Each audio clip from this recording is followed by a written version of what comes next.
What's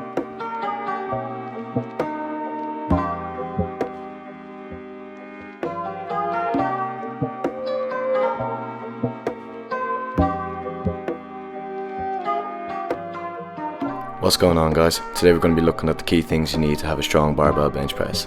So starting off, feet, you want them wide and tucked in underneath the bum. Your eyes, you want them sitting underneath the barbell. This is so you don't go clanging the bar off the J-hooks when we're benching. Your shoulders want to be pitched back and down, keeping that chest big at all times. Your knees, you want to be pushing them wide, and over the feet, you want to be feeling your glutes contract as you're going through it.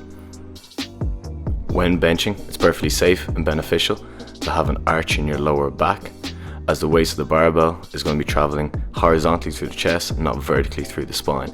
This allows us to use the strongest part of the chest to move that bar.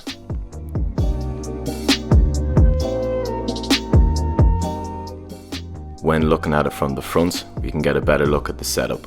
So again, scaps are pulled right back and down, making the chest big. You want to be keeping your shoulders back as you approach the bar. Next, we're going to be looking at the foot position again. So those knees and feet are wide, and those feet are tucked right in under the bum. When done correctly, you'll be able to feel your glutes squeezing really hard. Next, we'll take a look at hand position. Your hands should be just outside shoulder width apart, so that at the bottom of the bench, your wrists are directly above your elbows.